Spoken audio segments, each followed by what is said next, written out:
టీటీడీలో జరిగిన అవినీతి అక్రమాలపై విచారణ చేయాలని డిమాండ్ చేశారు బీజేపీ రాష్ట్ర అధికార ప్రతినిధి భానుప్రకాష్ రెడ్డి. స్వామివారి నగలు భద్రంగా ఉన్నాయా అనే అనుమానం కలుగుతోందన్నారు. పరకమణి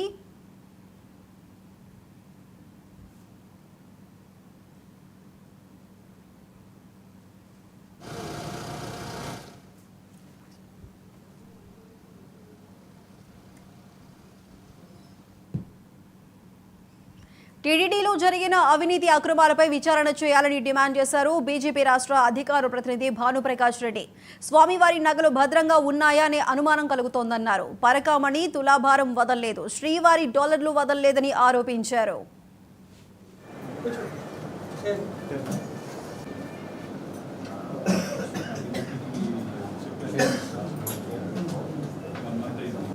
అఖిలాండ కోటి బ్రహ్మాండ నాయకుడు, కలియుగ ప్రత్యక్ష దైవం, కోట్లాది మంది హిందువులకు ఆరాధ్య దైవం, ఆపద ముక్కులవాడు, అనాథ రక్షకుడు గోవిందుడికి ఖజానాకే రక్షణ లేకుండా పోయింది 2019 నుంచి 24 మధ్యలో. మిత్రులారా, గోవిందుడు వెంకటేశ్వర స్వామి ఖజానాకే రక్షణ లేకుండా పోయింది.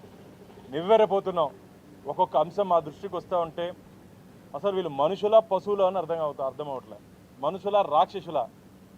భగవంతుడి డబ్బుని వాటాలు చేసుకొని పంచుకొని కోట్ల రూపాయలతో వ్యాపారాలు చేసుకుంటున్నట్టు ఆ రోజు ఇన్వాల్వ్ అయినట్టు వీరిని చర్యలు తీసుకోకుండా 2019 నుంచి 24 వరకు తిరుమల తిరుపతి దేవస్థానాల్లో పనిచేసినట్టు ఎగ్జిక్యూటివ్ ఆఫీసర్ ఎందుకు మౌనంగా ఉన్నారు?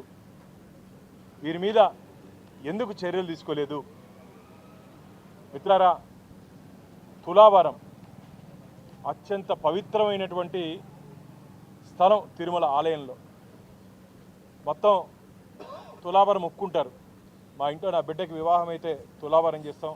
నా కూతురికి బిడ్డ పుట్టినాక ఆ బిడ్డను తీసుకొని వచ్చి తులాభారం చేస్తాం. నా బిడ్డకి ఆరోగ్యం సరిగైతే తులాభారం చేస్తాం. అకాల వర్షానికి